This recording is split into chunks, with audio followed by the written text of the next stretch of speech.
snap, crackle, pop. What is up, YouTube? Guess what I got? You can see right there. Wonder what color I got. Well, let's look at the box, and we're gonna do this real quick because there's tons of unboxes on there. You guys are probably like, oh, here goes another one. But let's take a look. So if you don't know about the e-Revo 2.0, it comes in orange, and as you saw, just green too. We'll see what color I got. So for you box lovers, it's clipless body mounting. Obviously, the TRAXXAS X Max style clip-in without the little pins and body mounts. Does self-riding. Hold that set button for a couple seconds, 4 to 5, and it will flip back over when it's flipped over. GTR shocks, y'all know that. And these dual servos aren't bad at all. You know, they aren't bad at all. It's actually pretty quick, as far as I know, even though they're not metal geared and they're plastic. Seemingly bottomless suspension travel. So the suspension travel is pretty good too. It doesn't really bottom out from the center. I pushed on it and showed you guys in that last video. Let me show you the other side of the box real quick. Alright, so you all know I'm going to get that 20-tooth pinion and 46 spur in this last section here that says 6 skill level right there. I'm going to get that going because I wanted to drive it next to my Italian 270-mile-per-hour cars. But that's a quick look at the gear changes there, and I'll show you how to do that later. It's real easy with the e-Revo, guys. So real quick, new features compared to the old features are max duty ring and pinion sets, 2 times more steel for brutal bashing action.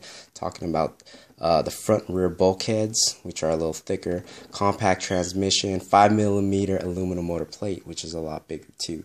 I mean, not a lot bigger, but it's bigger than the original one.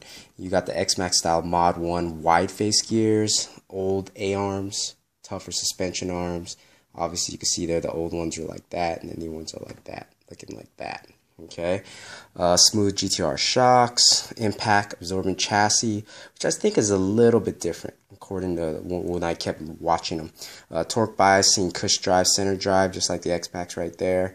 And then you got your max carriers equipped with larger bearings, 8mm axles, and of course your max duty steel CVDs. Okay, your drive shafts, the RCB. Okay, so real quick, let's see what color I got. Oh yeah, there it is, guys. I chose the green one, just like that. Okay, green VXL. This thing is clean looking. You know, you look at it in real life and you actually touch the body. It doesn't do it justice to watch it on this video, but when you look at it in real life and you hold it and you push on it like that and you see if it touches, see how it doesn't bottom out like that? If you look at the bottom, see there's space there? It just hits, man. That's nice. So, you know, you get that. You won't get that chassis slap. And then suspension feels real good compared to what I know. But we're going to do a quick comparison with the Kraton 2, so keep watching. This is an unboxing video, so of course I got to do all that stuff. So it comes with the wheel wrench. It comes with this little tool, which has some interesting threads there. I guess it's for different parts. It comes with a 3mm, a 2.5, and a 2.0 hex wrench. You got these retainer springs in here, like for the battery compartment, and you got these other parts. Yeah, so if you want to put like different size batteries, I guess you could thread these in there and put different size batteries to make it fit better and stuff like that. Of course, you got your quick start guide. If you want to get the manual, the actual whole manual, you go to TRAXXAS.com manuals, you download it real quick on your phone. You got some stickers, ID charger stuff, you know. And that's about it, guys. And of course, you got your TQI controller, which has that multifunction knob if you want help.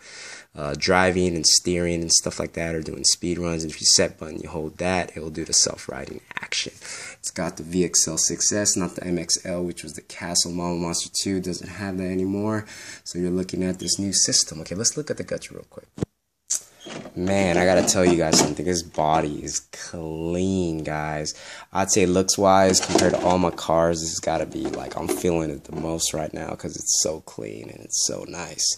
It's actually pretty thick, too. So there's the supports.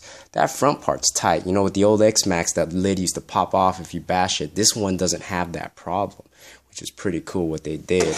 And this little lip here is made for self-riding. The only problem with the guts of this car is, I'll tell you right now, is if you're one of those upgrade guys that always like to change their cars and get new cam motors, etc., you might not have room, because as you can see, that shock top right there kind of gets in the way of the motor. So if you're looking at this, you know, if you want a bigger can, and it's going to hit right there, so you might have to modify it, do some sort of stuff. And you can't do that on this. But these servos, I just like turn it on real quick and turned it. It works well, it's fast, and I ain't complaining about that. It's pretty good considering for what it is.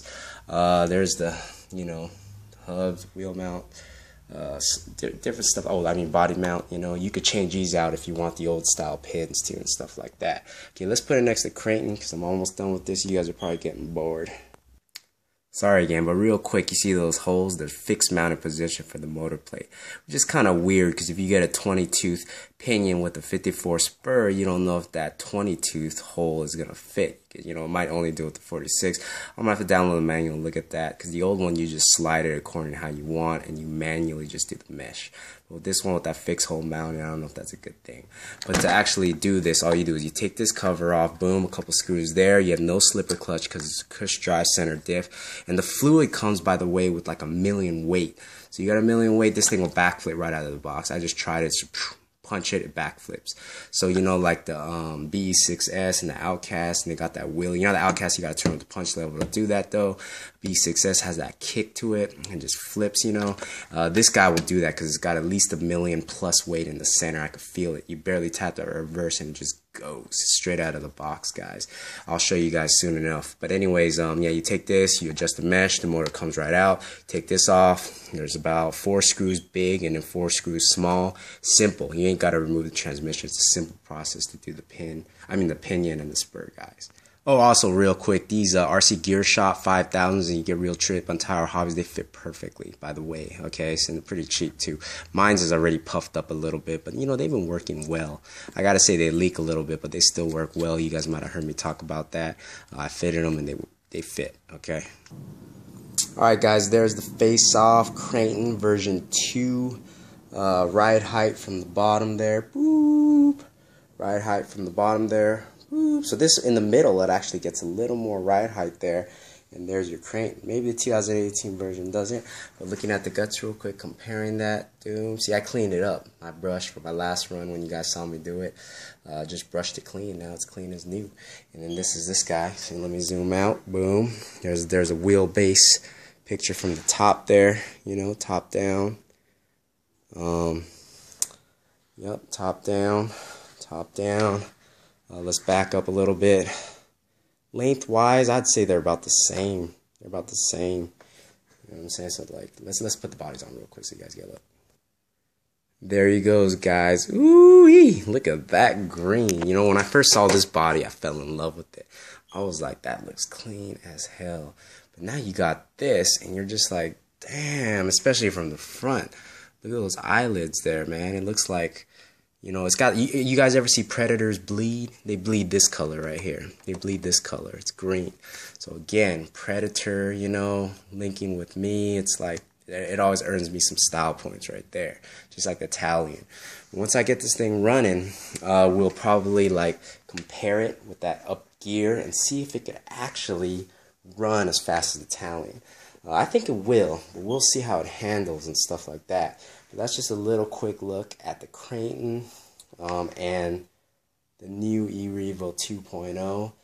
Just checking out the style points and seeing how it looks and stuff. But pretty soon, you know, it's the weekday. I want to just get this out there and just kind of show you that I got it. You'll see it run soon. I'm not going to make this video too long. Let me see. Alright, you guys saw me do the BE6S and the e-Revo 2.0, and I said the B6 was a little heavier. But you know what? It might be the same as the e-Revo. This thing's actually kind of heavy. The Kraton is lighter, which means it will fly farther. But, you know, as far as durability, I think they corrected everything from the first e-Revo on this one, and it's ready to go, man. It's ready to bash well. The only thing is, I might get a wheelie bar. I'm going to upgrade those gears, and I think it'll be good. We'll get some runs on it. Anyways, guys, thanks for watching. Have a great night, and grab an RC.